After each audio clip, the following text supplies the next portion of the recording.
Hi everyone, welcome back to my channel and welcome back to episode 3 of Volleyball Talks with Jacoby. Okay, everybody, what's up? What's up? I feel like we haven't talked in a while. I'm gonna scroll through my little show notes that I wrote out for myself so we can keep ourselves on track.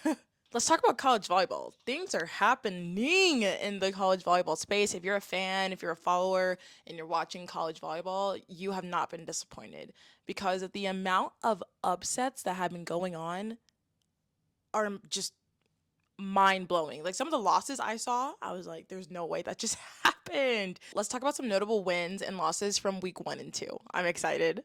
First of all, Wisconsin had quite a few losses in the first week. And that's not because they're not a good team. It's because just the level of competition they were playing and just the way they set up their schedule was, very challenging. So they lost a lot of matches. Let's talk about it. Okay, so as of now, Wisconsin is actually 4-3, so they got above 500, but the first few matches were not very good. They lost to Louisville first week, 3-1. Then the next match, they lost to Texas, 3-1. They lost to Stanford right after that, 3-1. And then they finally started going on their win streak once they started playing not weaker competition, but just not to the level of like Stanford, Texas, and Louisville, because those teams are literally like top 10 teams. So I can see why they were losing. But then they went on to beat TCU 3-2. They barely beat TCU 3-2. They beat Baylor 3-2, and I feel like they started to get some confidence. And now they're just going on the up, which is good for them. And Nebraska kind of had the same issue, I guess you could say. Like, actually, no, that's not true. They did really, really well, like in their like preseason kind of openers, playing really good competition. But then they lost to SMU.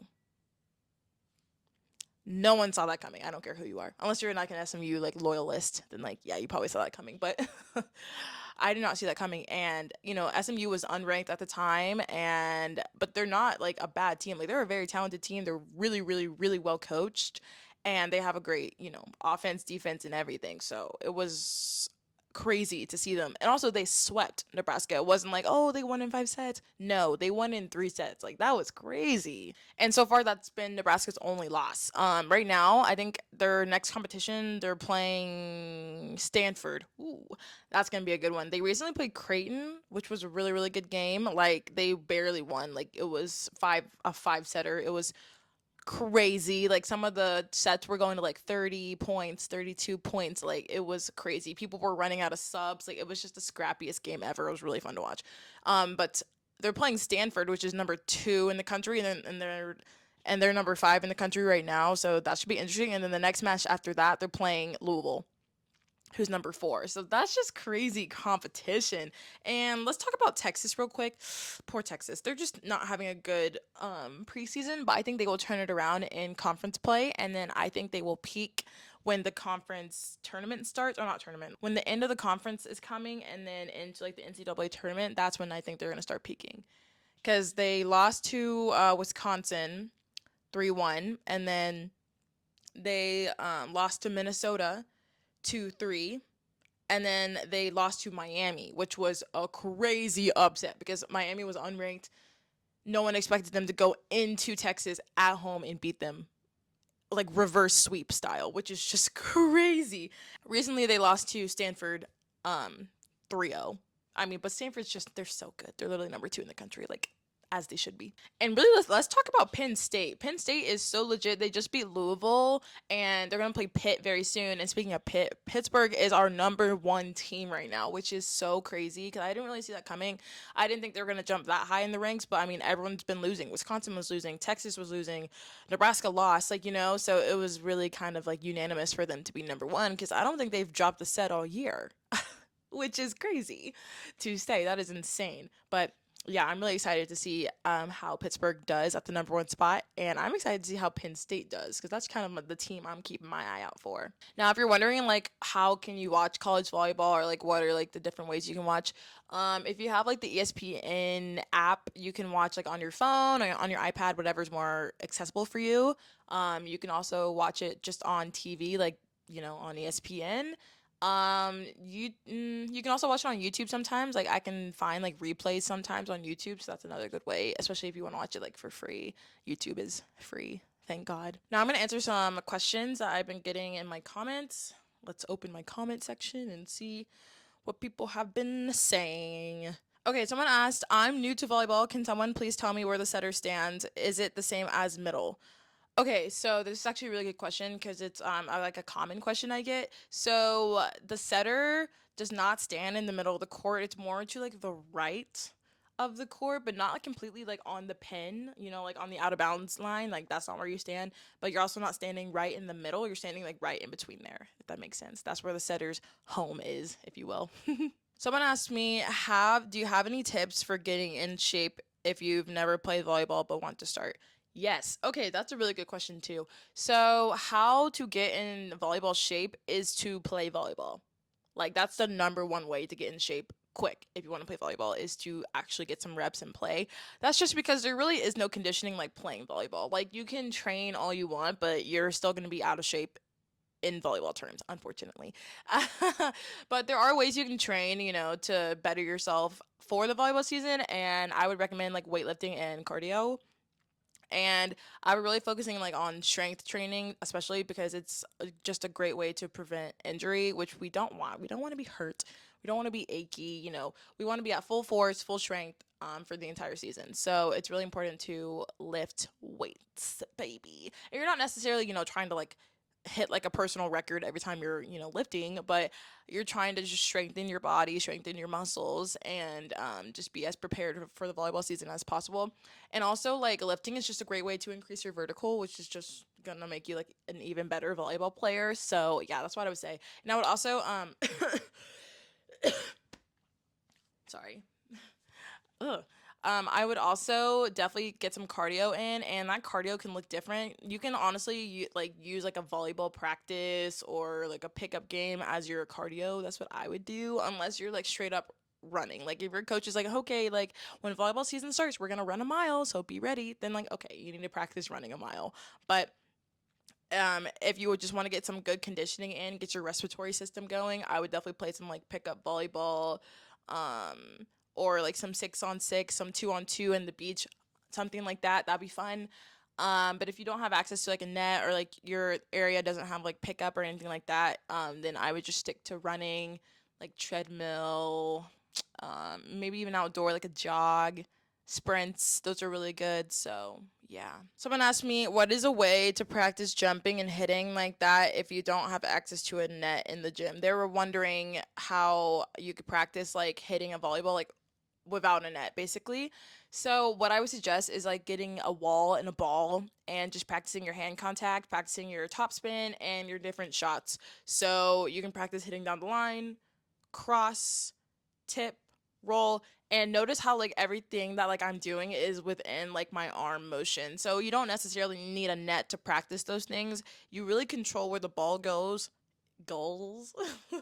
You can really control where the ball goes by controlling where your arm is going. So the more you practice being able to control your arm with pace, the better you'll be. Now for like a little personal update, you guys. I have gotten back into playing actual volleyball. I know. So I think it was a couple days ago. Yeah, it was a couple days ago. I hit up my friend Bree. We played volleyball together in high school, club volleyball, all that stuff. We've known each other for a very long time. And I noticed that she plays beach volleyball.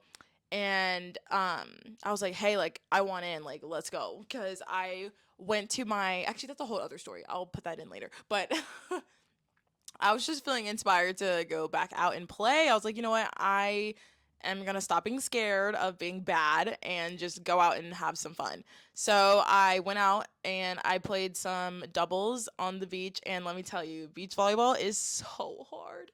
I forgot how hard it is, truly. But girl, like, woo, that sand will get you. Like, it's so, like, different than indoor. It's like I have to play a completely different way because I'm used to just being able to jump super high and just hit the ball really hard and like that's it. But in the sand, my vertical is reduced to like basically nothing. And I have to like really think about where I'm going to place the ball. I really have to use my shots and be more creative instead of just, oh yeah, I can hit power in the sand. No, I can't because one, I'm old. Two, I just cannot jump as high in the sand. It's just so hard to jump in the sand because there's so much resistance. So it was humbling, let me tell you. I think I probably posted a short by now, maybe about like literally like the bloopers that I had. It was kind of funny. But yeah, I was really bad. I was like, wow, this is what I was afraid of. It was being bad. But honestly, like I had so much fun. Like it was so much fun. I was like, wow, this is a great hobby. So I'm definitely gonna go back and I'm gonna keep filming it for you guys and I just think it's funny. I just think it's hilarious. So yeah, it's just a really good way to fill my time, and I really enjoyed every second of it. So even though I was terrible, but the you know what the best thing is about it is that I can only get better. Like literally, that was my rock bottom. That was rock bottom. And I can definitely only improve from there. And I can definitely play beach for a long time because it's not like so serious. Like it's a lot of fun and I'm not that good to be like, yeah, I'm gonna go pro. Absolutely not. Like I'm so not good at it. Like I mean, I'm okay, like I'm okay, but like I'm not like, yeah, I'm gonna go to the Olympics, LA, 2028. But yeah, it was a lot of fun. So I just want to tell you guys about that because I was really proud of myself. Pat on my back. All that to say, don't be scared to do things that scare you because sometimes it's fun. I guess another little personal update is that I went to go see my friend Kat. Love her. I went to go see her volleyball tournament because she is a fifth year graduate student in college. She's playing Division 2 volleyball, and I went to go see her volleyball tournament this past weekend, or maybe I don't know. I vlogged that. So if you are into vlogs, I have a vlog channel. It's called Jacoby Clearwater, and that's where I post like all my personal life vlog stuff. So if you like that kind of stuff and you like me, head over there if you want to see more like my personal life. But yeah, I went to a volleyball tournament over there and it was so much fun. Like being around that level of volleyball, bro. That's really what inspired me to go back and play like some beach. I was like, you know what? I'm in. Like I want back in because because the level of play was just up there, bro. Like some of those teams, I was like, wow, these girls are legit. And I just have to share it with you guys. Like these teams were legit. So um there was this team there. They're called Ferris State. They were number 12. I don't know what they are right now currently, but they were number 12 in the country in D2 as of the time of filming right now. That team is crazy. That team is so good. I can only imagine what the number 1 team looks like if they're number 12. Like they had this one girl who I mean, she's a Division 1 player, clearly. Clearly. But not everyone wants to play Division 1 volleyball and it's not for everybody, but she's more than capable. I was like, "Oh my god." Like she like was like making my jaw drop. She was so good. She's like a 6'3" outside, 6 rotations. Like she was insane.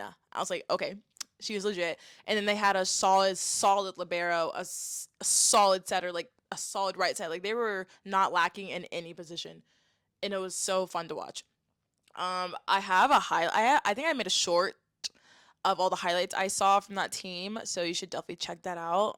Make sure you're watching my shorts because I really like them and I think they're fun to watch and they're like little snacks before like my long videos. But yeah, I just thought it was so cool and it was so cool just being around that and being up there for like a 3 day tournament. I felt like the old me. It was really fun. Yeah. But yeah, enough about me. Let's answer some more questions. Someone asked me what my workout split was looking like when I was in college. That's a good question. So when you're on a collegiate volleyball team, your workouts are usually set up for you and they have a schedule for you. So essentially, you have like maybe one, two, three, maybe 3 days a week you'd be lifting. That was my experience. Like let's say at Southern Miss, we lifted actually we lifted quite a lot. We lifted like every day during the week, so 5 times a week in the morning. And then we would have practice at night. And then we would have our matches, during the week and then on the weekends. And it wasn't like super heavy. Like during the season, we were more lifting for preventing injury rather than strength. Like preseason, when you're trying to build strength and, be more explosive, that's when we were lifting heavy. But during the season, it's really just like preventative kind of stuff and just staying active. Even though, girl, I was tired. I was fighting demons, okay? I was fighting demons. Okay, someone asked me when does beach volleyball season start? Okay, so beach volleyball season collegiately it starts in the spring, I want to say, like maybe like February, March, and it goes into June. That's for Division 1. I'm not sure about Division 2, Division 3 or NAIA, but that's usually like the season for that. And if I'll just throw this in, for women's indoor, the season starts August and it runs till December. And then for men's indoor volleyball, it's from January to about May. So, yeah, those are the volleyball seasons. If you wanted to know, if you wanted to stay on top of things and watch all the volleyballs. Yeah. And then during the summer is like VNL for like pro. And then also, I think in the spring is like going to be like the new women's pro leagues, like the LOVB. Or how do you say that? Is it LOVB? I don't know. And then the Pro Federation, I believe those go in the spring as well. If you want to catch some really good domestic professional volleyball, definitely check out those two leagues. I think they're so legit. They're signing girls that are very talented who are straight out of college, or maybe they've been around for a while, they're veterans, but it's going to be a really, really good season. So, and I think this is like the opening season for LOVB in 2025, spring 2025, I believe is when they're starting. So that's really exciting. 'Cause I know a lot of Olympians have co signed them. So you get to see all your faves like Lauren Carlini and I want to say like Haley Washington, all those people. Maybe, honestly, maybe even Annie Drews, which I'm very excited about because I love her. I love her. But anyways, guys, this was fun, but I've got to go. Thank you guys so much for watching, and also thank you so much for being here and subscribing. It really makes my day and makes me so happy. But yeah, I'm just really happy. Thank you guys so much. I love you, and I'll see you next time. Bye.